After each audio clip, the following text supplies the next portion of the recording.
So I know you used to wreck 2-minute drills. Yes. But hopefully you can help me with the 1-minute drill. I might be ready. Okay, all right, so here we go. 1 minute on the clock. Your favorite model of car to drive? A Chevy. Favorite restaurant in Dallas? Nobu. What other pro sport would you have liked to have played? Golf.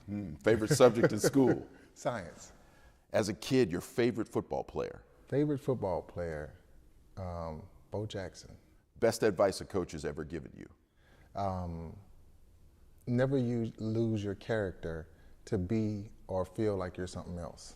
Which do you prefer, cats or dogs? Dogs. Vanilla or chocolate? Both. Swirl. Morning person or night? Morning person. Barbecue or seafood? Barbecue. Childhood nickname? Boot. Favorite TV show? Martin. Something you can't help but spend money on? Water. The sporting event you'd most like to attend as a fan? Basketball. And if you could attend just one more concert in your entire life, who would you go see? If he was alive right now, Michael Jackson. Boom, that's the 1 minute Yes, drill. That's a real good one. Yes. Excellent, excellent. Yes, sir. Boot, huh? Boot. So my dad called me Little Boot because he used to put boots on me. Those were the only shoes I used to wear. Right. And you know what? I grew out of those little boots and I wear boots all the time now. And so now, and I go back home, I don't even think they know me as DeMarcus. They call me Boot. Everybody call me Boot. Everybody. That's awesome. Well, listen, that's part of growing up in Auburn, Alabama, And right? in the South, yes. Yes. In the South. Exactly, exactly. Well, let's talk a little bit about that in terms of, because I do want to make sure I share this story. From Auburn, Alabama, and a famous Auburn star played a very big role in making sure that you ended up being this Hall of Famer. Tell us that backstory. Yeah, and in high school, I would just go back all the way to junior high. Yeah. I played baseball, I love baseball, and that was like my jam, right? And I didn't want to play football because the guys were just, they were big dudes hitting each other, and I was like, I don't think I can handle that. And I remember in the Boys and Girls Club, I saw, Bo Jackson. I didn't know who Bo Jackson was at the time, and he came in and said, hey, if you go to college and get a college scholarship, you can eat for free. I mean, for me, eating for free, eating when I want to, and being able to provide for my family a little bit, that was everything, right? And it was like the bare minimum. And him telling me that sort of sparked something in me. Like, what do I need to do to get a scholarship? But, long story short, I'm selling Cokes at the Auburn University game, and I see this guy come out. Bo Jackson, he's getting recognized for something. And I looked, and the crowd goes crazy, and I see Bo Jackson on the field, and I said, oh my God, that's the guy that came to the Boys and Girls Club and said, if you get a scholarship, you can eat for free, which is the bare minimum. But that meant a lot to me. And that sort of moved me into starting to play football. Because I said, if he can move a crowd like that, I can do the same thing. And boy, did you ever. And boy, look at me now. Exactly. It's crazy. It was a long road, starting off as a wide receiver, 185 pounds. Right. Running a 4.7, slow as all get out. Right. But having the heart of a lion, not giving up, and just playing with a lot of tenacity and heart. And long story short, now I'm a Hall of Famer. Gold jacket. And the gold jacket, that's a dream come true, but you see that all the hard work and sacrifice that you made for the family, not for yourself, but for everybody else, now you get to reap that benefit yourself. The first time in my life, all the sacrifices for everybody else, this is the first time I can say, this is my individual accolade that's at the top. That means the most to me. Yeah, this one's for Boot. This for Boot. This is for Boot. This is for the childhood kid at the Boys and Girls Club. I love it. I love it. All right, I want to give everyone a catch up with what you have been up to, DeMarcus. So, tell us what a day in the life is like for DeMarcus Ware nowadays. Now, actually, I wake up every morning at 5:30. I come here and I train, and usually I have meetings. I have meetings with agents. I have meetings with players. I have, appearances where I'm doing motivational speaking. You name it, I do it because I've been a part of so many different aspects of my life and got good at it. And my granddad always told me, if you're 80% good at everything, you always have a job. Yep. And that's true. You don't have to be 100%. You don't have to be perfect. So I do a lot of things like that and a lot of mentorship for the guys. Yeah, family update. Got married in 2021. Boom. We got MJ, Boom. Michael John, 16-month-old. and of course we got Marley and My DeMarcus daughter, Jr. yes. Right. Yep. What's it like? What's the family lifestyle like for DeMarcus Ware now? You know, it is hard. People don't understand when you really accept who dad is. Yes. You wake up in the morning and you take them to school, right? You're canceling meetings because you got to either go discipline somebody at school or somebody's sick. Yeah. And I enjoy that. Yeah. That's the reason why I work so hard playing this sport and being able to now be everything that I can for them. Not give them everything, but give them the most time that I can. We know you as a football player. What is DeMarcus Ware like as a dad? It depends on which child. Now, my daughter, big teddy bear, babe, what do you want? But my son, we got to get after it. This is what we need to do. Really stern with him, but I got to be more stern. And my little son, he gets the best of both worlds. I mean, he's little right now, so he gets daddy's love and a little sternness at the same time. So are there lessons that you pass on to your children that you may have learned via sports, those important pieces of advice that maybe you picked up along the way during sports that you pass on to your kids? Anything? My son asks me all the time, like, Dad, I want to be like these types of players. And I said, you'll never be like those players. And he looks at me like, what? I said, but one thing that can get you to being the best you is you be you, never changing your character, and what's for free is your effort. You put in as much effort in whatever that you do and you will be okay. And so that's what I've learned from the sport is you be you no matter what situation or circumstances that you're in, and you put the most effort into it and you'll be all right. One other lifestyle question. You're busy, you got a lot going on. What's your best advice in terms of how you juggle your busy lifestyle that you think can help other people? I think one thing I know that helps me juggle all these things is finding time for yourself throughout the day. The days that I don't find time to come in here and work out, to pray, to get my reset every day, I sort of lose a little bit of me into everybody else, and I feel like I haven't accomplished something. But when I do come in here, I get my workout, I pray in the morning, and I find that rejuvenation time, I'm able to go out and give it all to everybody because I still have that 25% in the tank for myself. That's great advice. That's great advice. Thanks. Not good. That's great advice. All right, let's talk Hall of Fame now. DeMarcus, the moment you walked in Jerry's office and you had that realization, right? You said, I need a moment. I need a moment. What went through your mind? What were you thinking? When I first walked into Jerry's office, first of all, I thought I was still doing a family photo shoot. That's why I went to a Dallas Cowboys facility, and I knocked on the door because my manager, Randy, she said, hey, you know what, Jerry wants to meet you. Cool, that's normal. If I go to the Star, I'm gonna holler at Jerry, right? Jerry's land. So knock on the door, and I said, are you dressed? And he said, come on in. And I saw him with the gold jacket on, and it still hadn't hit me yet. Right. And I'm like, what are you doing? That's exactly what are you doing? He said, welcome to the 2023 class, Hall of Fame class. And it still hadn't hit me yet. I saw the cameras just like this, and I remember seeing Jim Porter, and I saw 2 Hall of Fame pins. And he said, congratulations. And it hit me. Like, I really didn't know. And I said, hold on. I need a moment. Because right then, at that time, my whole spirit sort of like dropped. My heart stopped. I could not breathe at all. And once I came back to, I was like, man, enjoy this moment. Because I'm one of those guys where I don't enjoy the moment. I'm so chill, I'm relaxed, cool, let everybody else do their deal. But I said, no, this is you. This is all about you, and this is your first time in your life where you're singled out and you're not playing for a team. It's about you, so accept that. And it's hard for me to accept something when it's just about me. And that was the first time where I was like, you know what? Bask in this moment. And you took that moment, right? Is that why you kind of stepped back and said, I stepped back. This moment? I stepped back and I was like, oh, all right. you did it. I mean, I'm like shaking right now a little bit, like you did it.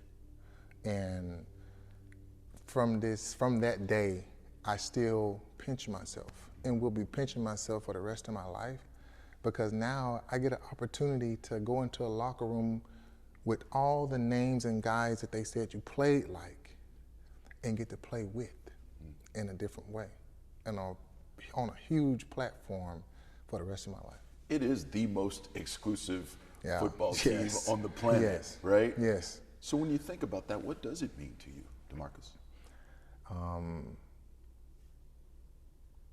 That the motto that I stuck to of being me, putting in the most effort, and not letting my surroundings change me got me to this point. And all the guys that are in the hall had something that got them to that point. Either if it was dad not being there, mom not being there, losing a sibling, whatever that is, it wasn't positive. It was something negative that they made and bottled up and created something positive with it. And that's what I see with all those guys, and I did that. What was that motivation for you? For me, my dad wasn't there. Right. For me, my dad wasn't there, and I always wanted to be like my dad. I had my granddad. I saw him working. I saw my mom working 3 jobs. And so I wanted to be the best son. I wanted to be the best father and be something that I was not. Because usually when you try to be something that you're not, in a way to where it propels you, that negativity propels you to be something positive, that's so cool. That is so cool, because it's hard to make something that's negative happen in your life, find the positivity in it. Well, you know, the greatness is found in flipping that switch and turning that negative into a positive. That's where the greatness is found. My dad died when I was 12. So I'm not the same person if that doesn't happen. Correct. I'm not. There's no way I'm the same person. You grow up quicker, you do more, you think different, right? Yeah. So I right, there is something. Totally feel you on but that. either you let that negative situation make you drop off. That's right. Or you say, you know what? Not this happened for a reason, or why me? You let that bottle up in your heart. And so in those situations where you have to get down and sit here and talk, or when you're on that sideline and have to perform, whatever that is, that helps you prepare for what you need to do, and you be always great at it. Well, and you got that something that a lot of people don't have, because they haven't had to go through the trial or the tribulation. And I'm glad you touched on that. 2005, the 11th overall pick in the first round. Did you know what you were getting into when you joined America's team? No. I came from Troy, and we had a guy named Famous Amos with one tape recorder. And I walked into the locker room, and guess what? You were there. All these cameras were there. And I'm like, hold on. I'm on a platform that I can't handle, but I got to figure out how to get through it. But I knew that, okay, this is a bigger opportunity for you to now etch your name in stone in a platform that you can create change to tell your story. And I always said that. And I did that. And lo and behold, you retire. And I said, man, if I make the Hall of Fame, I will be able to be in a platform of guys that can make a huge impact. And I'm here now. So it's like God telling me, you are on the right path. You're doing the right things. And now just go out there and do the best you can. When did you know you had a knack for getting sacks? Probably my second year. My first year I had 8, but that was a hard 8. That was hustle. That 8 was hustle. But with Greg Ellis, learning how to mixed martial arts, we were going through a lot of the technique. But then I got to a point to where I knew I was going to get to the quarterback. I knew I couldn't be stopped. And I said, this was God granted me every Sunday. He gets to play that video game on Sunday. 6 days to prepare to be taken over on Sunday by God, and he can play that video game. And that's how I knew from that point I had that knack. Because also, every Sunday, something grew in me. From all the hurt, all the pain I put that out there on the field, but I let God lead me through the whole thing. That's powerful, man. That's really powerful. You are the all-time sack leader of the Dallas Cowboys, top 10 all-time in the NFL. When you reflect back on it, what sticks out most in your journey to ending up here where you are so elevated? Consistency, no matter the situation.